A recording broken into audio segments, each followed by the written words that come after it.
souhaite continuer avec vous notre échange d'il y a quelques heures. S'il fallait donner un titre à mon partage, je parlerais de « Prends ta place en 2023 ». Je vous ai montré qu'il y a différents domaines dans lesquels nous devons prendre notre place. Est-ce que vous vous en souvenez? J'ai montré que nous devons d'abord permettre à Dieu, en priorité, de prendre sa place. Et nous y sommes aidés par les circonstances avec lesquelles nous entrons dans cette nouvelle année. Je vous ai indiqué aussi que nous devions prendre notre place en tant que soldats de l'armée de Dieu. Qu'il nous faut prendre conscience que nous sommes des guerriers impliqués dans un combat. Et ce combat, nous ne le menons pas contre nos frères, contre nos sœurs ou contre des êtres humains. Ce combat, nous le menons contre le diable et contre ses démons.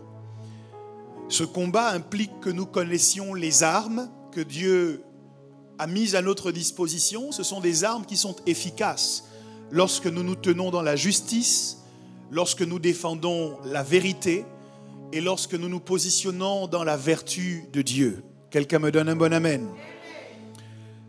J'ai souhaité continuer avec vous ce matin en vous indiquant que pour 2023, nous devons également prendre notre place comme membres du corps de Christ. Une autre des métaphores que la Bible emploie pour parler de l'Église, c'est que l'Église est le corps de Christ. Éphésiens chapitre 1, versets 22 à 23 dit « Il a tout mis sous ses pieds et il l'a donné pour chef suprême à l'Église qui est son corps, la plénitude de celui qui remplit tout en tous. » Lorsque la Bible parle de l'Église et qu'elle emploie différentes images, nous savons qu'il y a une leçon, il y a un enseignement dans chaque image que la Bible emploie, que chaque enfant de Dieu doit chercher à décoder ou à comprendre pour savoir exactement ce que Dieu veut lui transmettre comme information et plus exactement ce que Dieu attend de lui comme comportement, comme attitude, une fois qu'il a pris conscience de l'identité que Dieu lui reconnaît à travers cette formulation, à travers cette comparaison spécifique.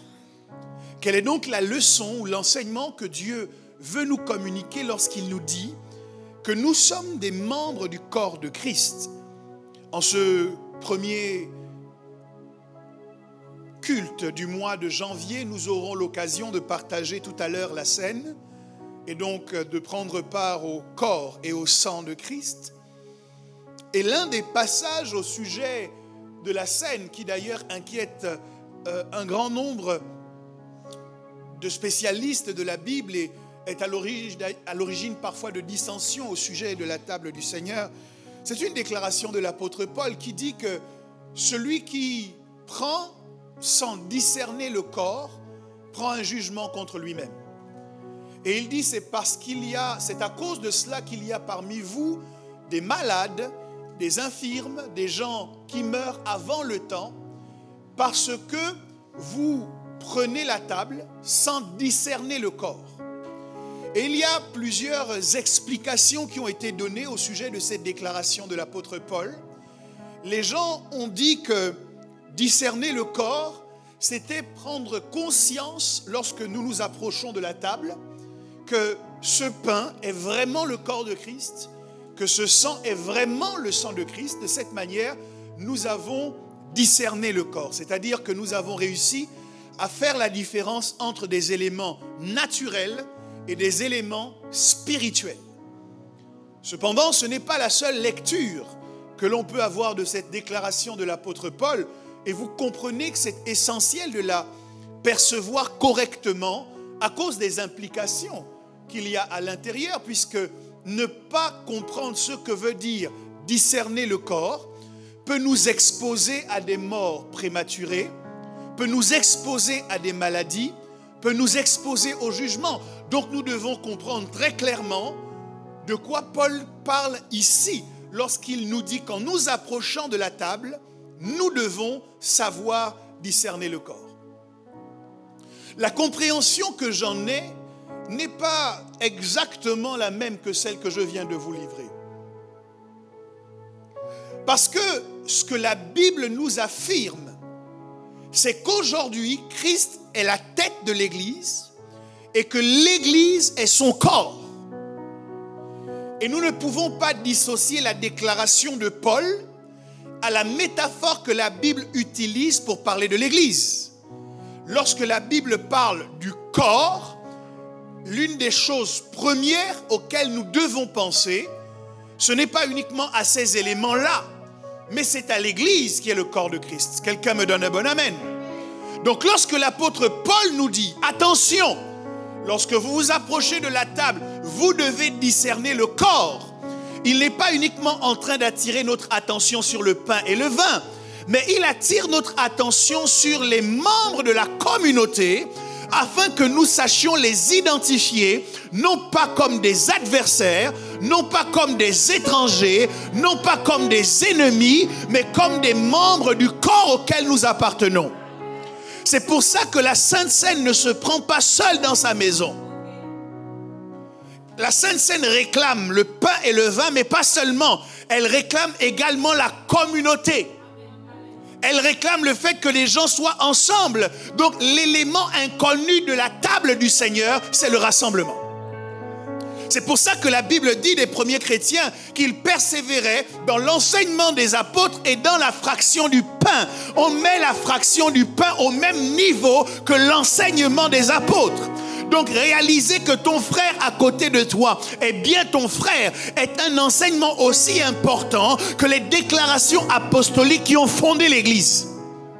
Parce que l'Église n'existe plus lorsque les chrétiens ne savent plus se reconnaître entre eux. L'Église n'existe plus lorsque le corps se combat lui-même. Un syndrome d'immunodéficience acquise. Lorsque les microbes ou les bactéries arrivent, ce ne sont pas les bactéries que nos globules blancs vont combattre, mais ils vont se tourner contre nos cellules, nos globules rouges ou d'autres organes ou d'autres éléments constitutifs de notre corps. Et à partir de ce moment, notre métabolisme, notre anatomie est complètement détruite. Pourquoi? Parce que nous n'avons pas su discerner le corps. Lorsque tu viens prendre le pain, tu dois réfléchir et réaliser que la personne avec laquelle tu es assis n'est pas ton ennemi. C'est cela que le corps doit te permettre de saisir. Lorsque tu bois le sang, tu dois avoir à l'esprit que le même sang qui coule dans mes veines coule également dans les siennes. Et qu'il ne doit pas y avoir inimitié entre des membres de la même famille. Il dit, c'est pour cela qu'il y a parmi vous des malades. Pour cela qu'il y a parmi vous des gens qui meurent avant le temps. Pour quelle raison? Parce que nous ne savons pas discerner le corps. Il y a des morts qui pourraient être évitées lorsque nous nous considérions vraiment comme frères. Il y a des maladies dont on pourrait guérir lorsqu'on se considère vraiment comme frère, si nous savons discerner le corps.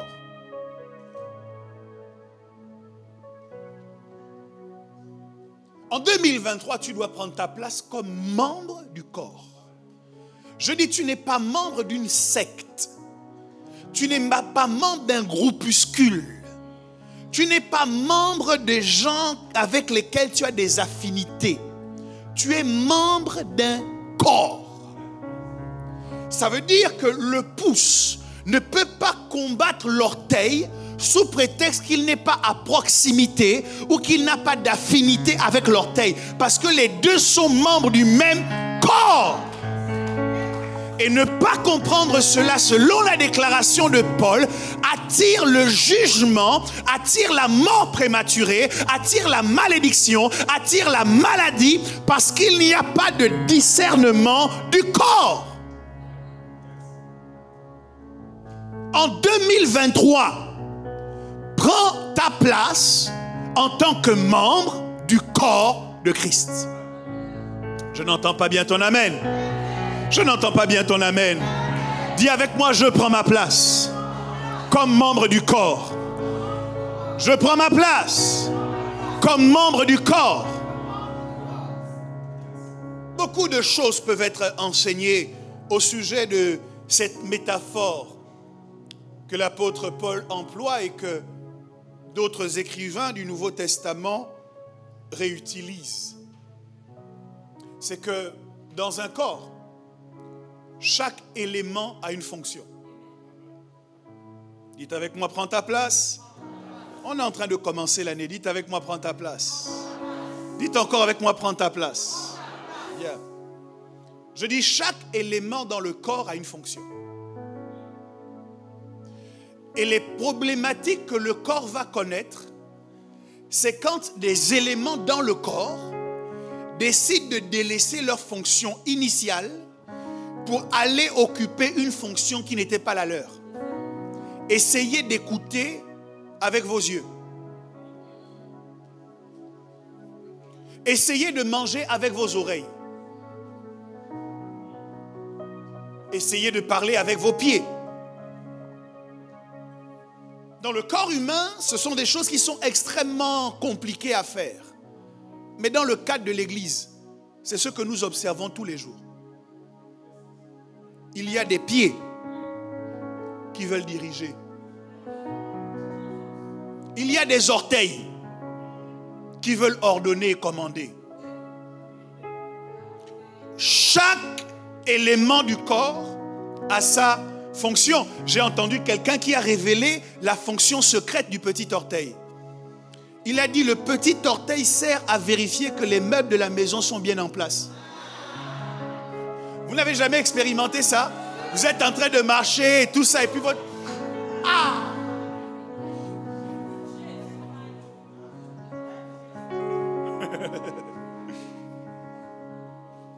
Chaque élément du corps a une fonction. La tête dirige. Chaque élément du corps a une fonction. Les mains font. Les pieds vont. En 2023, tu dois savoir quelle est ta fonction dans le corps. Est-ce que tu fais partie de la tête qui dirige?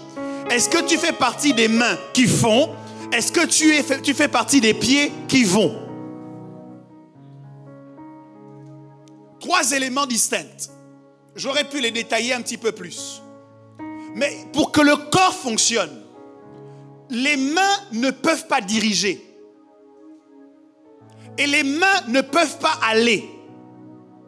Pour que le corps fonctionne, chaque élément du corps doit assumer sa fonction. Quelle est ta fonction dans le corps? Demande à ton voisin, quelle est ta fonction? Il va te dire, oh non, moi je suis là pour faire. Ah bon? C'est bizarre parce que la dernière fois quand tu parlais, j'avais l'impression que c'est toi qui devais diriger dans l'église. Non? En 2023, si Dieu t'a donné une tâche à faire dans l'église, je t'encourage parce que être à ta place, c'est comme être dans un palace. Vous ne pouvez pas... En fait, vos mains sont à l'aise quand elles attrapent quelque chose. Parce qu'elles ont été pensées pour attraper quelque chose. Elles ont été pensées pour faire quelque chose. Donc, vous les faites facilement. Elles sont dans un palace parce que c'est leur place. Maintenant, est-ce qu'il y a des acrobates ici? Essayez de marcher avec les mains.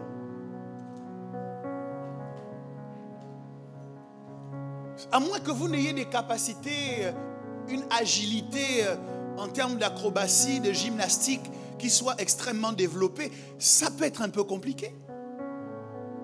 Maintenant, essayez d'attraper quelque chose avec vos pieds. Vous ne pouvez juste pas. Parce que les pieds, oh Dieu, je descends pour que vous me compreniez mieux. Les pieds n'ont pas été pensés pour ça. Regarde, tu sais pourquoi ta vie est compliquée? C'est parce que tu essayes de faire ce pourquoi tu n'as pas été pensé.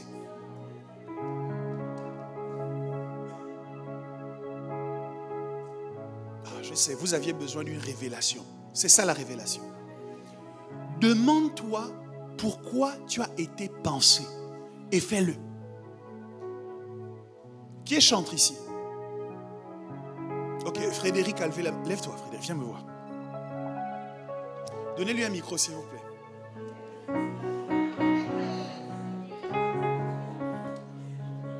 Faisons-le rapidement, rapidement. Frédéric, donc tu es chantre? Apparemment? Ok, chante quelque chose. Coupe un peu. You did not create me to worry. You did not create me to fear. Ok, je m'arrête un instant. Est-ce que vous voyez qui transpire?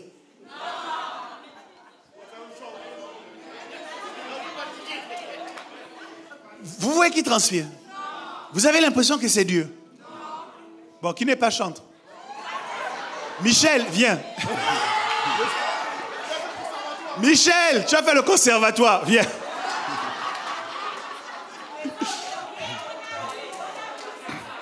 On a entendu hier, il ne pouvait rien faire.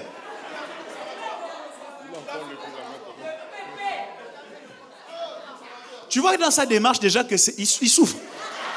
Il sent que ça va être compliqué. Jésus. Mon Dieu, moi j'essaie de vous expliquer des choses qui sont simples. Dieu ne vous a pas envoyé sur la terre pour galérer. Normalement, votre vie doit être simple.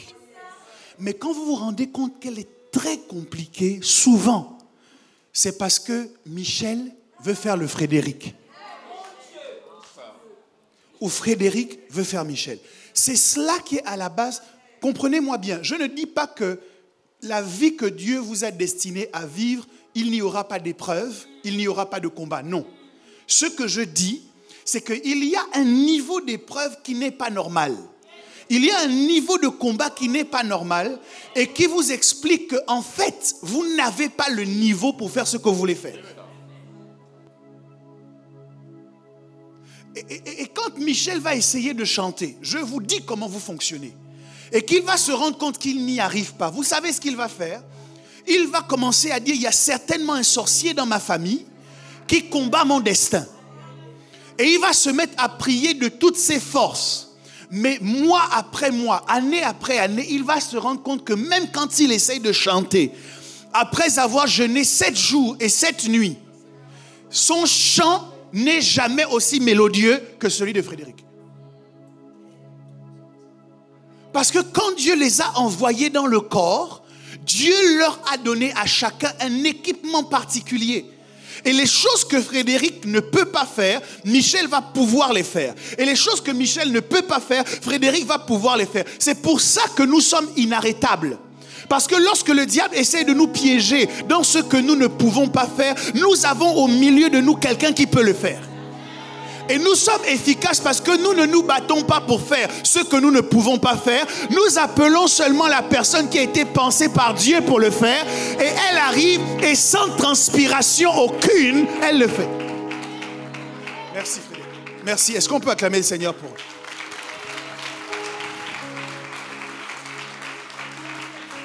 Je suis en train de changer la vie de quelqu'un.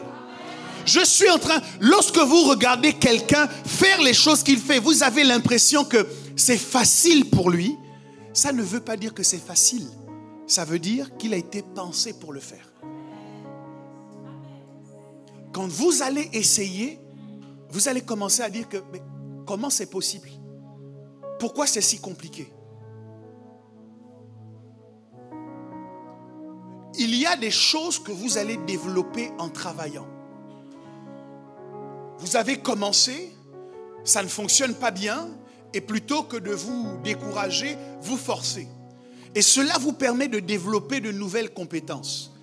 Si vous étiez appelé à cela, les compétences que vous avez développées vont vous permettre de faire ce travail avec un certain niveau d'excellence. Mais si vous n'étiez pas appelé malgré vos efforts, malgré vos jeûnes, malgré vos semences, ce que vous allez produire ne sera pas au niveau de l'investissement que vous avez fait. À ce moment, vous devez vous arrêter et vous dire, il est possible que je ne sois pas à ma place à cet endroit.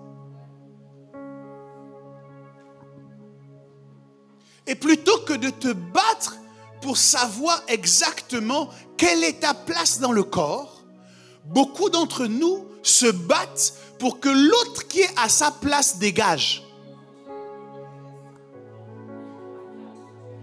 C'est-à-dire, ça te dérange que la main soit placée au niveau de la main. Ça te dérange que le pied marche. Ça te dérange que la tête dirige.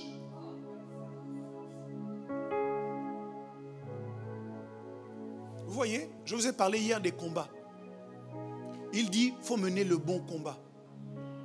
Je vous garantis, si votre bagarre dans la vie, c'est de faire que la main ne soit plus la main, jusqu'à ce que Jésus revienne, vous aurez échoué.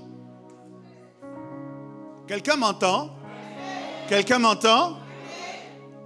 Si votre combat, c'est de faire que le chantre ne chante plus, vous aurez échoué. Parce que quand il se lève le matin et qu'il ouvre la bouche, il a envie de chanter. Quand il est sous la douche, il a envie de chanter. Quand il est dans la voiture, il a envie de chanter. Il faut arrêter de fustiger les gens parce qu'ils sont ce qu'ils sont. Ils ne le font pas parce qu'ils veulent qu'on les voie. Ils le font parce que Dieu les a programmés comme ça. Dieu les a pensés comme ça. Je n'excuse pas ici les mauvais caractères d'arrogance et d'orgueil. Je suis en train de parler du fait d'être la personne que Dieu a dit que tu dois être. Nous sommes le corps. Dis avec moi, nous sommes le corps. Chacun d'entre nous a une place dans le corps. Et quand nous comprenons cela, il y a autre chose que nous développons. 1 Corinthiens 12, 24 nous en parle. Je vais le lire dans la version français courant. Je vais lire à partir de la suite de la phrase parce que le verset 24 commence sur une phrase, coupe en fait une phrase en deux. Je vais lire à partir de la phrase suivante. Dieu a disposé le corps de manière à donner plus d'honneur aux parties qui en manquent. Ainsi, il n'y a pas de division dans le corps, mais les différentes parties ont toutes un égal souci les unes des autres. Si une partie du corps souffre, toutes les autres souffrent avec elle. Si une partie est honorée, toutes les autres s'en réjouissent avec elle. J'ai aimé l'intervention de Samuel qui, à la veillée, devait défendre son conseil pour que l'on vote pour son conseil. Alors que vous voyez rarement les membres de l'audiovisuel venir prendre la parole, certains d'entre vous, vous ne savez pas combien ils sont ni qui sont à l'intérieur de leur groupe. Samuel est venu vous révéler quelque chose de très simple. Sans nous, vous n'êtes rien. C'est ça, Samuel, que tu voulais dire. Tu as essayé, mais on a compris. On a compris. On était à base de menaces. Si vous ne votez pas pour nous, pas de son, les micros sont mutés, les écrans ne fonctionnent plus, il n'y a plus les paroles, il n'y a plus les lumières. Pourtant, vous ne les voyez pas tous les dimanches devant. Ils ne sont pas aussi visibles que les chantres. Mais Frédéric peut avoir toute la belle voix et avoir travaillé toutes les vibes qu'il veut. Si un esprit méchant est entré, ça n'arrivera pas. Dans quelqu'un qui est à la table de mixage, malgré toutes les vibes.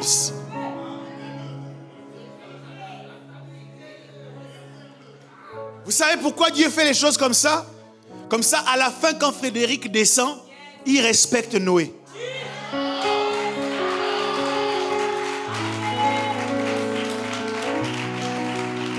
Dieu a fait les choses comme ça. Quand tu es énervé, comme quoi? Et que tu dois parler à Olfi. Tu baisses un peu le ton. Parce que le visuel de ton événement, c'est lui qui va faire. Tu peux être dans quelque département que ce soit. Tu es à la maintenance, par exemple.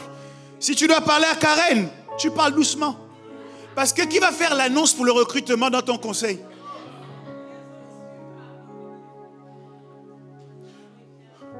Bon, la maintenance recrute. Passons à autre chose.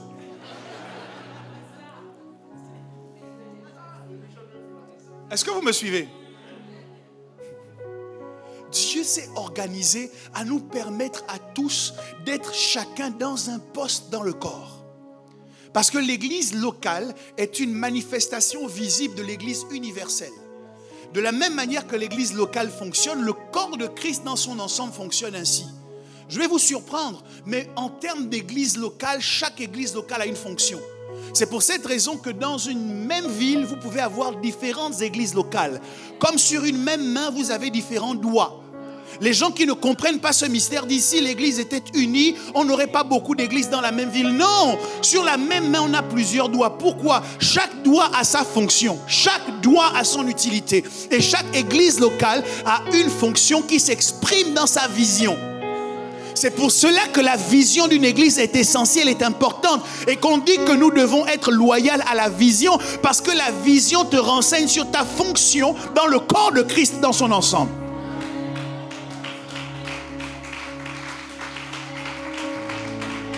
Une église n'est pas interchangeable par une autre église parce que les deux églises n'ont pas la même vision. Et la vision te renseigne sur ta fonction. C'est pour cela que Dieu te guide et emmène tes pas dans une église. Le choix d'une église n'est pas un hasard. Ce n'est pas quelque chose de cosmétique. C'est quelque chose de hautement spirituel. C'est pourquoi l'Esprit ajoutait à la communauté le nombre de ceux qui avaient cru. Il y a des gens qui ont vécu moins que ceux que tu as vécu, qui ont quitté l'église. Toi, tu es là. Pourquoi? Parce que cette église est connectée à une fibre intrinsèque qui te révèle ta fonction. C'est pour ça que je ne me bats pas pour retenir qui que ce soit. C'est Jean qui a dit qu'on ne peut recevoir que on ne peut avoir que ce qu'on a reçu d'en haut. S'il y a des gens que Dieu a comptés pour providence, on monte, on descend, ces gens seront gagnés et seront à providence. S'il y a des gens que Dieu a comptés pour l'église, le genou de l'Éternel, quelles que soient tes batailles, ils iront au genou de l'Éternel. Parce que leur vision, c'est d'être une articulation, c'est d'être un genou. Il faut que vous sachiez ces choses. Et je dis que lorsque nous comprenons bien cela, la première manifestation de ce que nous l'avons bien compris, c'est qu'il germe au milieu de nous la culture de l'honneur. On n'a pas uniquement du respect pour le pasteur ou pour l'évêque. On dit d'eux qu'ils sont dignes d'un double honneur, et je suis d'accord avec cela. Mais parler de double honneur ne signifie pas qu'après ce double honneur, l'honneur n'existe pas. Les rapports que nous avons les uns avec les autres doivent inclure la donnée que nous faisons partie d'un même corps et que celui qui est à gauche ou à droite a une utilité dans ce corps et qu'à cause de cela, je dois le traiter de manière honorable. Je ne peux pas parler aux autres n'importe comment et de n'importe quelle manière sous prétexte que moi le dimanche on me voit et lui le dimanche on ne le voit pas. Parce que même si tu ne le vois pas, Dieu le voit. Et si Dieu l'a placé là, c'est qu'il a une utilité là. Et cette place est pour lui un palace. Et donc quelles que soient les tracasseries et les problèmes que tu peux essayer de faire, si Dieu a positionné quelqu'un quelque part, ce ne sont pas tes atermoiements qui changeront quelque chose à sa position. Une culture de l'honneur. Est-ce que tu peux prendre quelques instants pour honorer ton frère? Dis-lui, je t'honore. Depuis toutes ces années, je vois ta fidélité. Depuis toutes ces années, je vois ta résilience. Je sais que tu es passé par des choses difficiles, mais tu es toujours là. Je t'honore. Est-ce qu'on peut prendre le temps de s'honorer mutuellement?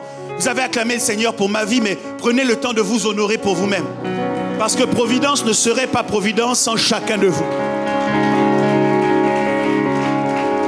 Je dis Providence ne serait pas Providence sans chacun de vous. Honore-le, célèbre-le. Glorifie Dieu pour sa vie. Souvent, nous prenons le temps de nous plaindre des uns des autres. Mais nous n'apprenons pas à nous réjouir de ce que Dieu nous a donné, des personnes aussi merveilleuses comme frères et sœurs. Semaine après semaine, nous partageons le même espace pour rendre gloire à Dieu. Semaine après semaine, malgré les combats, malgré les turpitudes, nous sommes là. Nous sommes au rendez-vous et nous continuons à servir. Nous savons que servir, c'est difficile. Il y a parfois des traitements qui ne sont pas bons, des comportements qui ne sont pas bons. On ne doit pas compter les heures. Des fois, on est épuisé, on est fatigué. Mais malgré tout, on est là. Je vous honore ce matin. Que le Dieu qui est dans le ciel, qui n'est pas injuste pour oublier ce que nous faisons, vous rende au centuple le prix de votre investissement pour sa maison. Est-ce qu'on peut acclamer le Seigneur ensemble?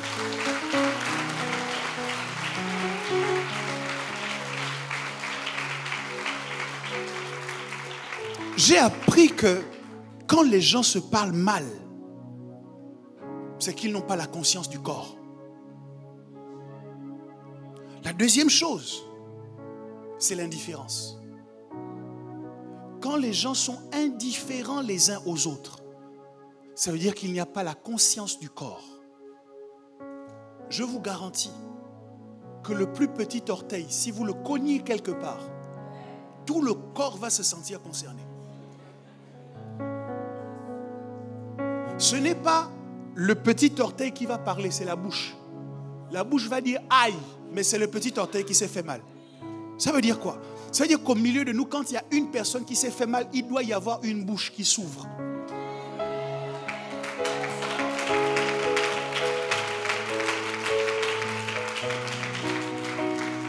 Quand la bouche a fini de parler, deuxième élément, la main rentre en ligne de compte. Vous avez le réflexe de prendre votre main et d'aller toucher l'endroit là où vous avez eu mal.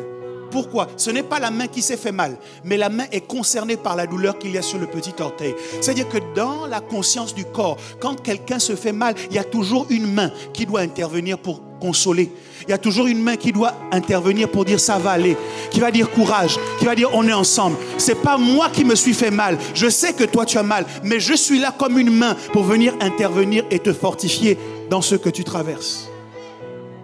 Lorsque les bouches se taisent pendant que quelqu'un a mal, ça veut dire qu'il n'y a pas de conscience du corps. Pourquoi les bouches se taisent? Parce que ce n'est pas à la bouche qu'on a fait mal. Mais si tu te tais pour le petit orteil, le mal qui a frappé le petit orteil, un jour s'attaquera à la bouche. Esther avait ce langage-là. Elle a dit à Mardoché, Mardoché lui a dit, tout le peuple risque d'être mis à mort. Esther a dit, mais moi, si jamais je vais voir le roi, je risque d'avoir des problèmes, on risque de me mettre à mort. Mardoché lui a dit, penses-tu être épargné? Tu es prête à laisser tout ton peuple être tué? Parce que toi, tu es dans une situation où ça ne te touche pas. Et dans le monde de l'église, souvent, c'est à ça qu'on assiste. On est prêt à se laver les mains comme Pilate de la souffrance de quelqu'un, du malheur par lequel quelqu'un passe. Parce que ce n'est pas orienté contre nous. Ça ne nous concerne pas.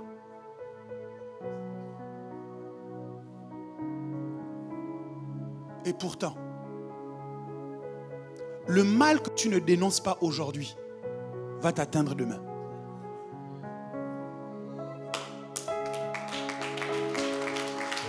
Ça t'atteindra. Parce que ne pas le dénoncer aujourd'hui va le laisser proliférer.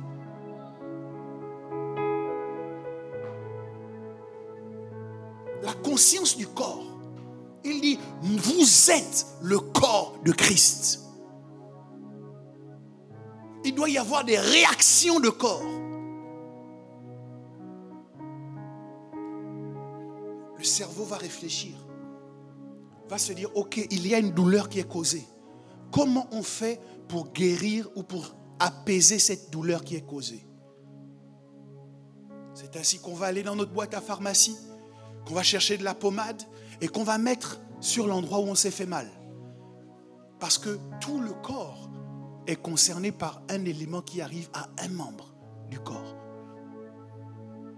Il ne faut pas en 2023, si quelqu'un perd son travail, que personne à l'église ne le sache. tu dois être concerné comme si toi-même tu avais perdu ton emploi. Et quand on a conscience du corps, toi-même tu vas demander à ton frère, pardon, envoie-moi ton CV. Et tu vas aller dans ton entreprise et tu vas voir ton RH en disant, vous me connaissez, vous savez que je suis un bon élément. J'ai mon frère de même père, même mère. Dans un sens, c'est vrai, parce que c'est ton frère en Christ. Le sang de Christ coule. Voilà. Vous avez au moins le même père.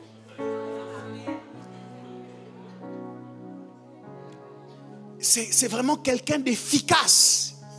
Si vous avez confiance en moi, embauchez-le. Maintenant, toi, quand on va t'embaucher, il ne faut pas aller maintenant gâter le nom de l'autre. Il doit y avoir une conscience du corps. Quand tu n'as pas envie d'aller au travail, réfléchis que c'est mon frère qui a engagé son crédit pour qu'on m'embauche. Donc, même si je n'ai pas envie, à cause de lui, je vais quand même aller travailler. Mais certains d'entre vous ne vous aident plus. Parce que les endroits où on vous a placé, vous avez gâté votre nom et le nom de la personne qui vous a recommandé. Que Dieu nous délivre de cette folie en 2023. Alléluia. L'indifférence doit nous quitter.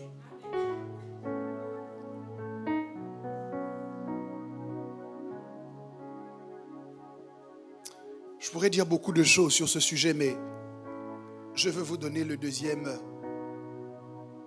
espace ou la deuxième image dans laquelle chacun de nous doit prendre sa place. Nous devons prendre notre place en tant que peuple de Dieu. C'est une métaphore dans le Nouveau Testament qui s'applique à l'Église et qui est empruntée à l'Ancienne Alliance. En Actes 15, 14, Simon a raconté comment Dieu a d'abord jeté les regards sur les nations pour choisir au milieu d'elles un peuple qui porta son nom. En tant que chrétiens, nous sommes le peuple de Dieu. Et nous portons le nom de Dieu. Qu'est-ce que cela implique ? Et vous verrez qu'il y a une interconnexion avec ce que je vous ai dit précédemment. Ce que ça implique, c'est que nous sommes plus redevables à Dieu et à la culture du royaume des cieux qu'à nos nations respectives. Ici, à Providence, il y a, je pense, au minimum une dizaine de nations qui sont représentées. Il y a des gens qui viennent, je dirais d'abord de France et des îles qui y sont rattachées. D'autres viennent du Gabon, d'autres viennent du Congo, d'autres viennent de la Côte d'Ivoire, d'autres viennent du Cameroun. On a plusieurs nationalités, de l'Angola. On a plusieurs nationalités. On parle souvent d'un seul Congo alors qu'il y en a deux. Vraiment, ne m'en voulez pas si je fais des écarts en citant les nations et les nationalités. Mon objectif, ce n'est pas d'être exhaustif, mais c'est de poursuivre un point précis. L'Église est le seul environnement dans lequel votre nationalité s'efface ou doit s'effacer devant une nationalité unique que nous partageons en commun. Nous sommes le peuple de Dieu.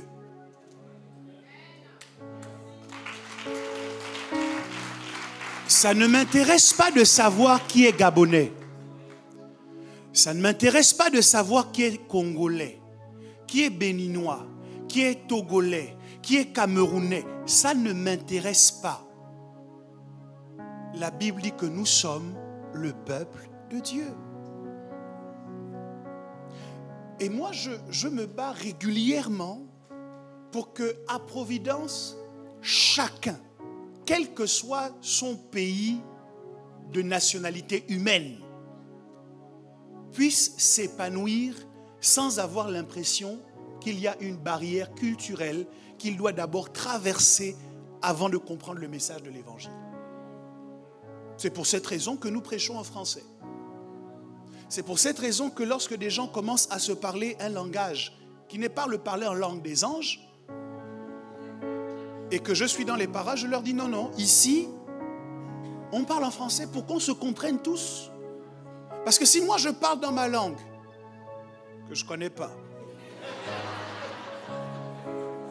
que tu parles dans ta langue, on va reproduire ici ce qui s'est passé à la tour de Babel. Et c'est à la tour de Babel que les divisions ont commencé, parce que les gens ont parlé une langue différente. Donc nous nous imposons de parler une langue unique. Mais ce n'est pas uniquement cosmétique. C'est parce que le langage que nous employons nous permet la cohésion et la consolidation de notre communauté. Et vous le savez, le langage, ce n'est pas seulement les mots que l'on emploie. C'est aussi la manière dont on approche certaines choses. C'est l'expression non verbale. Et nous devons tous ensemble nous remettre en question pour savoir. Parfois tu vas dire une chose, l'autre est offusqué. Et tu ne comprends pas. Tu dis mais pourquoi il est offusqué alors que c'est ma manière de parler? Peut-être que lui dans son langage, ce que tu dis là ne se dit pas. Comprendre que nous sommes tous le peuple de Dieu, ça veut dire quoi? Je ne viens pas avec mes gros sabots lui dire « Tant pis, si tu ne comprends pas comment je parle, c'est comme ça que j'ai toujours parlé. » Non. Je découvre que je suis... Francisco, viens me rejoindre. S'il te plaît, reste là. Très bien. Je pars de ma culture. Je pars de mes convictions. Et la Bible dit que désormais, je suis le peuple de Dieu. Qu'est-ce que je fais? J'accepte de me détacher de tous ces éléments culturels. Non, Francisco, toi tu restes pour l'exemple. Si Francisco ne met pas là,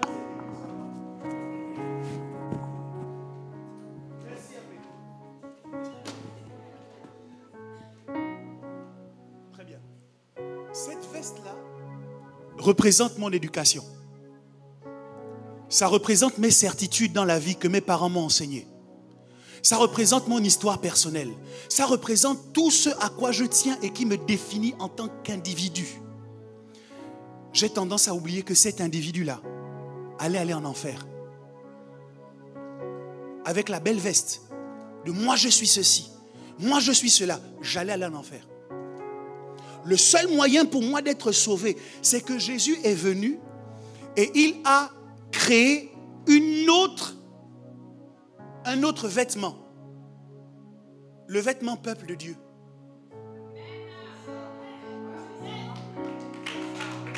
Avec ma pièce d'identité, ma carte de 10 ans, ma carte de 30 ans, mon titre de ci, mon titre de ça, mon diplôme de ci, j'allais aller en enfer. Moi, je suis souvent surpris des chrétiens qui utilisent des considérations humaines pour se vanter dans l'église. Avec tout ça, moi j'avais beaucoup d'argent. Ton argent là, tu allais en enfer. Donc Jésus est venu constituer une autre identité, fils de Dieu. Et je ne peux pas être fils de Dieu en restant avec la même veste. Je dois accepter d'enlever ça. De le ranger bien comme Jésus avait rangé les linges avec lesquels on l'avait habillé. Parce que souvent, on t'habille pour te mettre au tombeau. Hein? Donc, on l'avait bien habillé pour le mettre au tombeau. Il a enlevé les habits du tombeau. Il a plié. Il a posé. Donc, tes considérations de moi, pour moi, le mariage, c'est ci. Moi, pour moi, la famille, c'est ça. Moi, pour moi, c'est ci. Moi, tout ça, ça t'emmène au tombeau. Et rentrer dans la pensée de Dieu, c'est plier ça, le poser et décider de revenir, d'arriver dans ce qu'on appelle une nouvelle identité. Et cette identité-là n'est pas constituée des conseils que nos parents ont pu nous donner. Elle est constituée par les valeurs qui régissent le royaume de Dieu. Donc lorsque j'arrive dans cette identité, je prends l'amour non pas comme quelque chose d'exceptionnel, mais comme quelque chose de culturel. Aimer, ça devient culturel. Pardonner n'est pas un exploit. Pardonner devient culturel. C'est-à-dire que c'est ça qui devient mon éducation. C'est ça qui devient ma culture. Et nous sommes parfois surpris lorsqu'un enfant pose un acte qui ne correspond pas à l'éducation qu'on lui a donnée. De la même manière, le ciel est surpris lorsqu'en tant qu'enfant de Dieu, nous refusons de pardonner parce que ça ne correspond pas à l'éducation que Dieu le Père nous a donnée. L'éducation qu'il nous a donnée, c'est le pardon, c'est l'amour, c'est la justice, c'est la droiture, c'est l'équité. Ce sont ces valeurs-là qui définissent notre identité d'enfant de Dieu. Maintenant, Francisco est arrivé. Moi, j'aime bien Francisco. Je trouve qu'il a une belle tête, il est bien habillé, ainsi de suite. Je pense qu'on peut bien s'entendre. Le premier danger, comme j'aime bien Francisco, c'est de partir d'ici pour aller le rejoindre ici. Et là,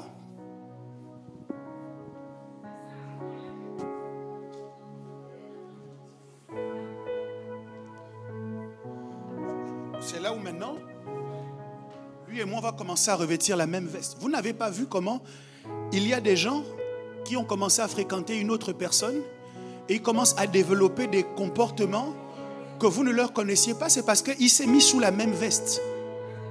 Et il a accepté de quitter l'éducation que le Père lui a donnée. Parce qu'il voulait absolument avoir Francisco pour ami. Et quand on est ici, la justice n'importe plus. L'amour est biaisé.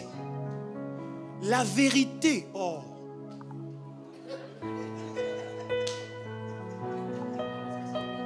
De quoi parlons-nous?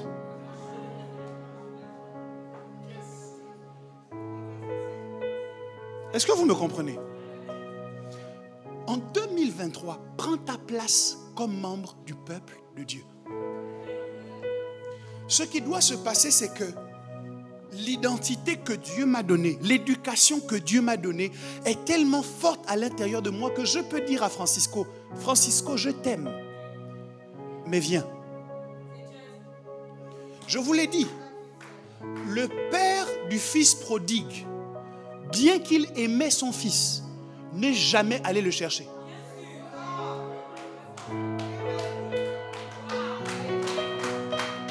Jamais. Il est resté dans la vérité. Il est resté dans la droiture. Il est resté dans l'équité. Il est resté dans l'honneur.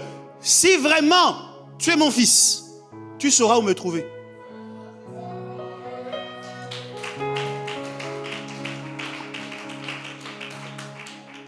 Et c'est ça qui doit pousser des gens qui viennent d'arriver à jeter ou à plier. Tu peux plier aussi.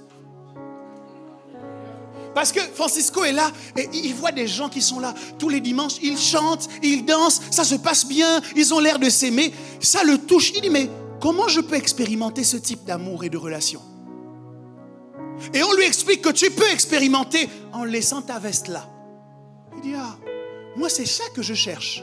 C'est ça qui le pousse à laisser son vêtement bien plié aussi. Parce que le même vêtement, excusez-moi, j'ai dit que ce vêtement-là allait m'emmener à la mort, mais le sien aussi. Il n'y a pas une nationalité qui emmène au ciel. C'est pas, oh, je suis américain, première puissance mondiale, Michel, laisse-moi rentrer au ciel. Il va te dire, ici, on ne connaît pas ça. Oh non, j'ai un passeport canadien. Ou, non. Et donc, à ce moment, parce qu'il dit, c'est ça que je désire, il va laisser tout ça et il va me rejoindre. Et lui et moi, notre culture, ce sera la culture du royaume des cieux.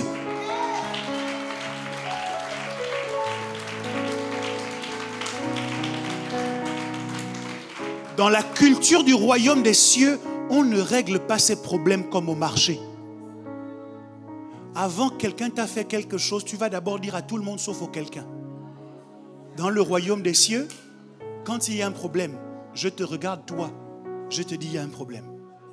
On cherche à arranger. Ça ne marche pas, j'appelle 2-3 personnes. Ça ne marche pas, je comprends que, en vérité, tu ne veux pas être membre du peuple de Dieu. Je te réindique que ta veste est là-bas.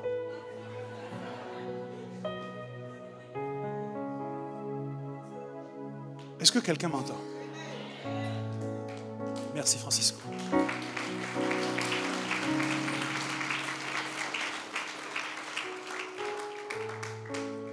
Nous sommes plus redevables à Dieu et à la culture du royaume des cieux qu'à nos valeurs personnelles qui allaient nous emmener en enfer, à nos cultures et traditions humaines qui allaient nous emmener en enfer, à nos philosophies humaines qui allaient nous emmener en enfer.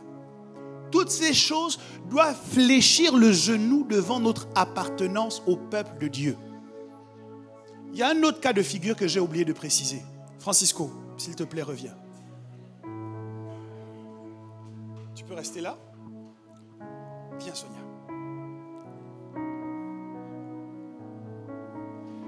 Donc, vous savez, l'image ici, c'est la culture du royaume des cieux. Bien.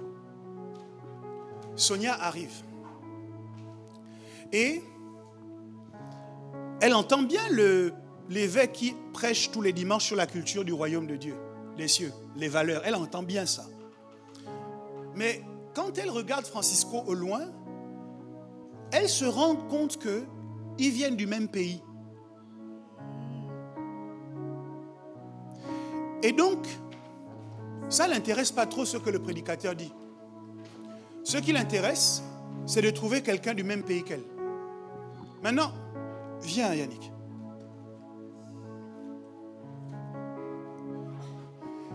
Yannick arrive également et il entend parler de la culture du royaume des cieux. Mais ce qui l'intéresse, ce n'est pas trop ça. Il se rend compte que Sonia, Francisco, viennent du même pays que lui. Et donc, eux se mettent ensemble. C'est comme ça que vous allez avoir dans cette église des gens qui ne sont en affinité qu'avec des Gabonais. Parce que pour eux, leur nationalité d'origine est plus importante que la culture du royaume des cieux. Vous allez avoir des gens qui ne se mettent qu'avec, donnez-moi une nationalité, les Béninois, les Togolais, il y a des Ivoiriens, des Togolais ici, levez la main. Frère, je vais te dire quelque chose qui va te déranger.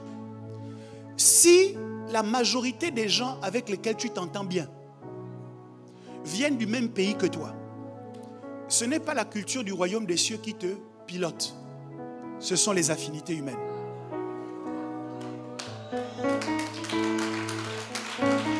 Je suis désolé de vous déranger, mais je dois vous le dire.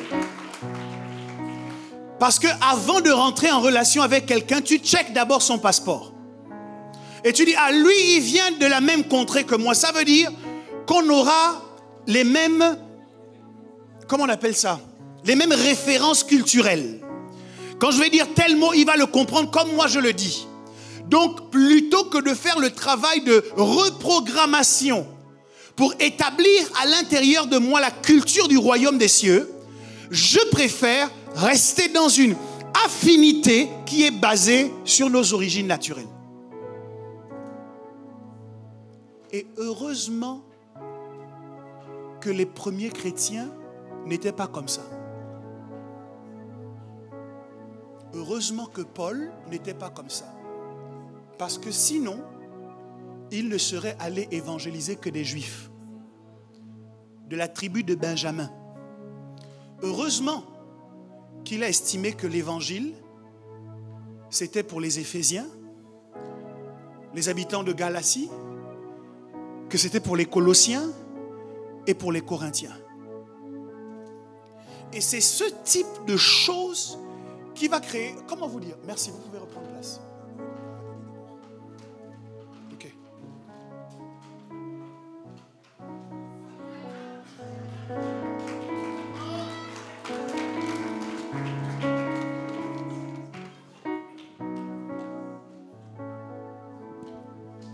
Et c'est cela, en sociologie, laissez-moi vous lire le texte, c'est assez impressionnant. 1 Pierre 2, 9 à 10 dit, vous au contraire, vous êtes une race élue, un sacerdoce royal, une nation sainte, un peuple acquis. Sauf qu'en sociologie, le mot peuple et le mot nation n'ont pas le même sens. Lorsqu'Israël sort d'Égypte, Israël est un peuple. À partir du Sinaï, Israël devient une nation. Quelle est la différence entre la sortie d'Égypte et le Sinaï? C'est la loi. Ce qui transforme un peuple, qui est en fait un rassemblement de gens, qui ont des valeurs culturelles larges communes, en une nation, c'est que désormais les rapports entre les individus sont codifiés. Il y a des textes qui permettent de dire, ici on fonctionne comme ça. Et ces éléments de loi ne viennent pas uniquement comme des éléments coercitifs, mais ils viennent également pour nous protéger. Parce que le jour où il y a un conflit, c'est cette même loi qui va trancher entre nous. Donc, respecter la législation ou les règles qui font que le peuple est devenu la nation, c'est pour notre propre protection. Chaque fois que j'attaque la règle, en vérité, j'attaque la cohésion de la nation. Vous me suivez? Donc, la solidité de notre assemblée est liée au fait, non pas que nous venions du même pays, non pas que nous avons la même nationalité ou la même langue. C'est lié au fait que nous adhérons aux mêmes valeurs et ces valeurs sont celles de Christ. Et chacun de nous doit être un défenseur de ces valeurs parce que c'est celles-là qui justifient notre identité. Une machine à laver qui ne lave plus, vous en faites quoi? Un chrétien qui n'aime plus. Un chrétien qui ne pardonne plus. Vous êtes le sel de la terre. Mais si le sel perd sa saveur, il ne sert plus qu'à être. Donc, ces valeurs-là nous donnent notre saveur de chrétien. Et quand nous perdons de vue ces valeurs, que nous ne les vivons pas, que nous ne les pratiquons pas, nous perdons notre utilité dans la sauce que Dieu est en train de préparer. Que cela ne t'arrive pas au nom de Jésus. Qu'en 2023, tu sois scotché aux valeurs du royaume des cieux. Que la culture du royaume des cieux surpasse et dépasse toutes les cultures que tu as pu connaître, auxquelles tu as été confronté, que tu as adoptées par le passé.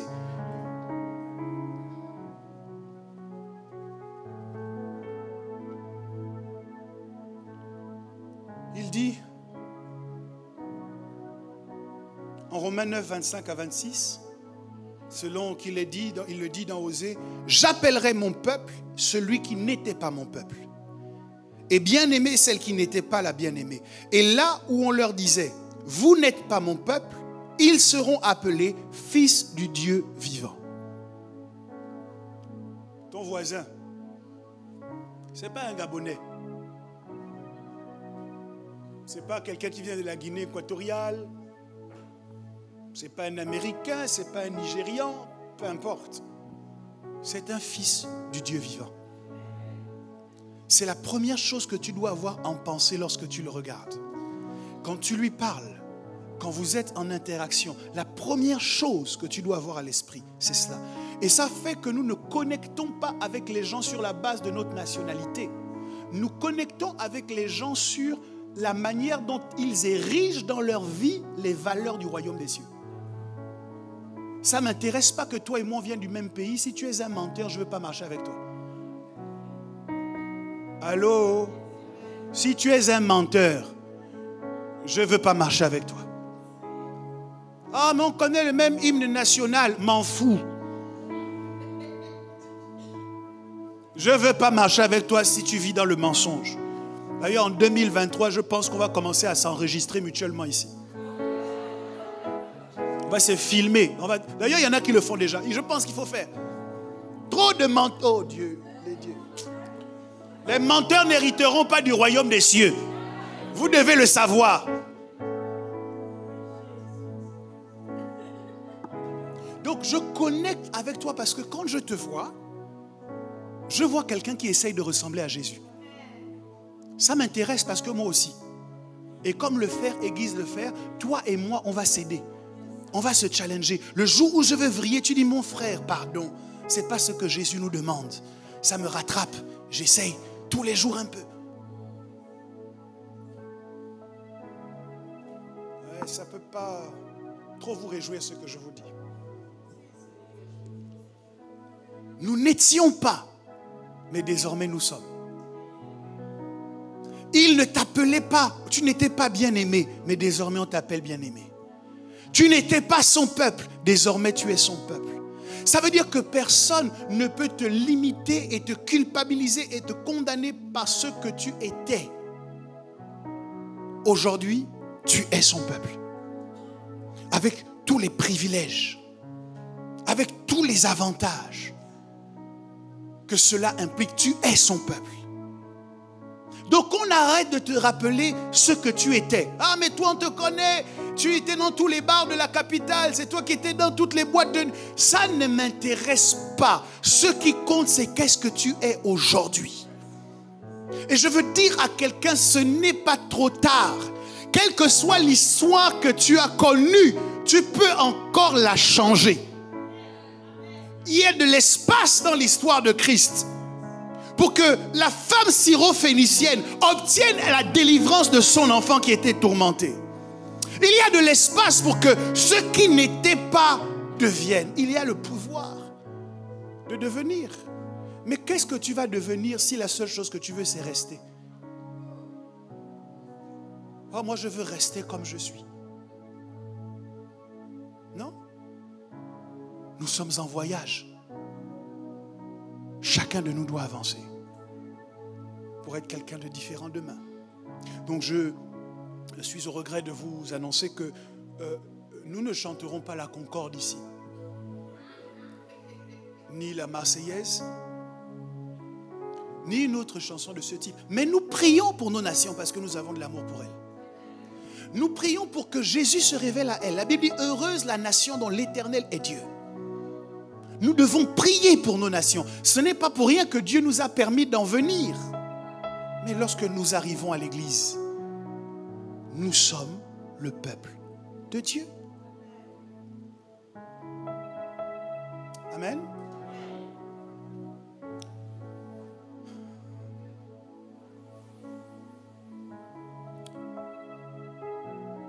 Les éléments constitutifs d'une nation, sociologiquement, on parle de la race. Lorsque nous prenons le pain et le vin, nous appartenons à la même race. Nous avons part au corps de Christ. Et donc, c'est son corps et son sang qui coulent en nous. On parle de la langue.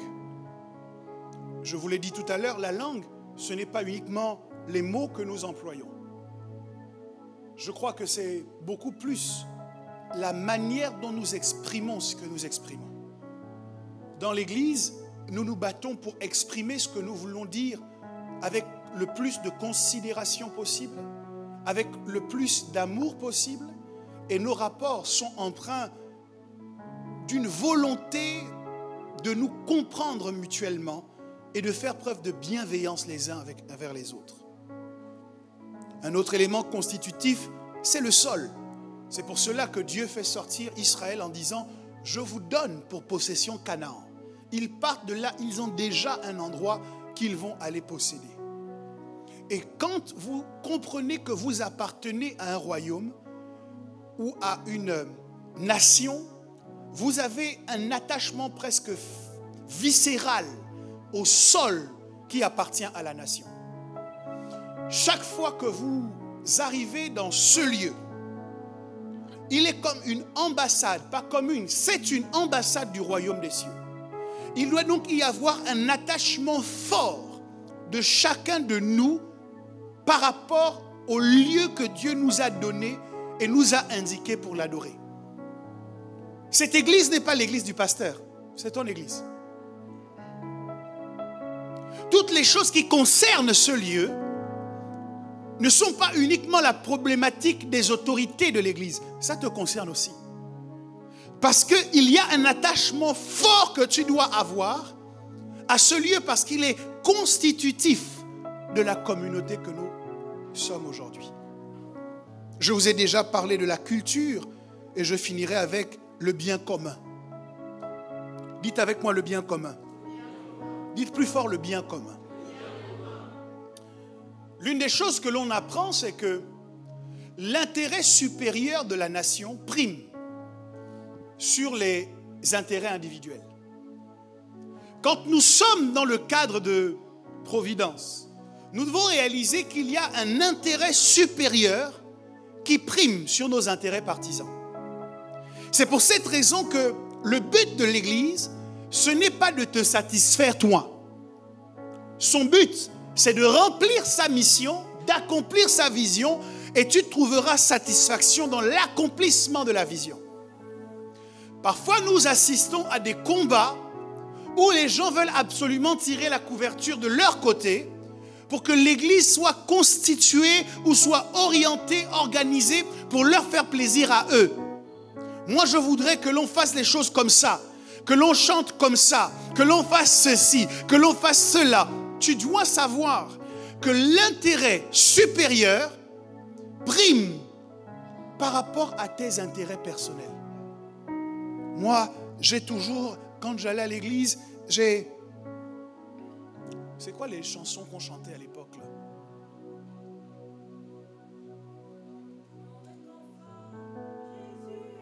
Voilà. Moi, j'aimais toujours les cantiques. Oh, pasteur, moi, j'aime bien votre église. Le problème, c'est que vous ne chantez pas assez les cantiques. Rends-moi bouillant, Seigneur. Rends-moi bouillant, Seigneur. Pour que je vive à ton service. Rends-moi bouillant, Seigneur. Moi, j'aime ça. Mais on ne chante pas ça ici. Tu sais pourquoi? L'intérêt supérieur. Notre objectif, c'est de créer une église dans laquelle des gens qui ne sont pas nés dans les années 60. Excusez-moi, hein, s'il y en a.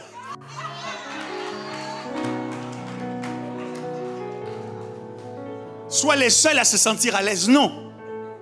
On veut créer une église dans laquelle celui qui a un certain âge trouve sa place. Celui qui est moins âgé trouve sa place. Celui qui est plus jeune trouve sa place. Et donc cet intérêt supérieur dicte la manière dont nous faisons les choses. Quand vous comprenez ça, vous ne vous positionnez pas pour critiquer. Mais pourquoi on fait ci?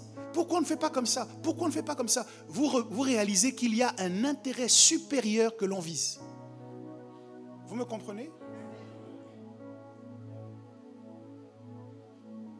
Bref.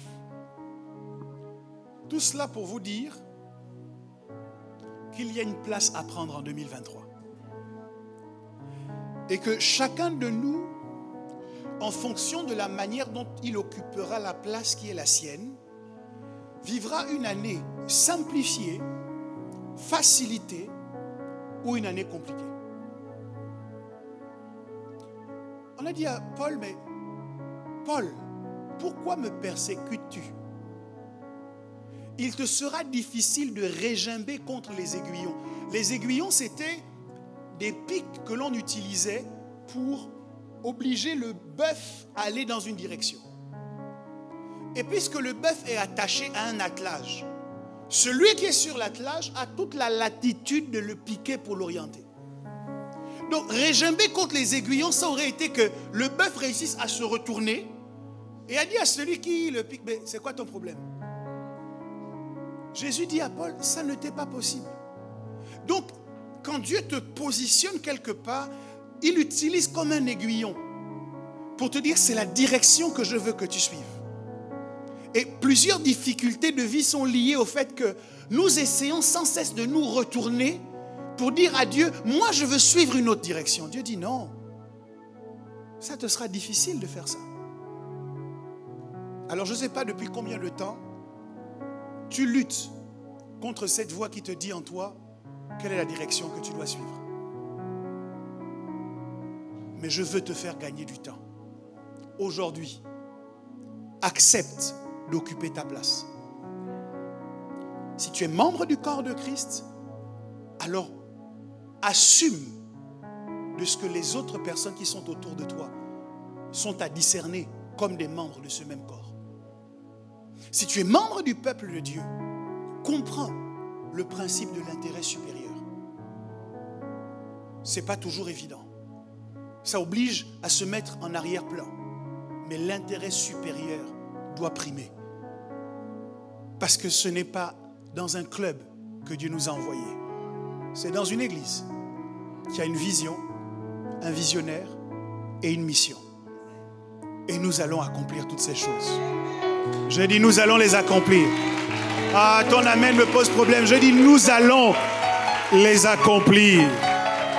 Alléluia, nous allons les accomplir. Veuillez vous tenir sur vos deux pieds, s'il vous plaît.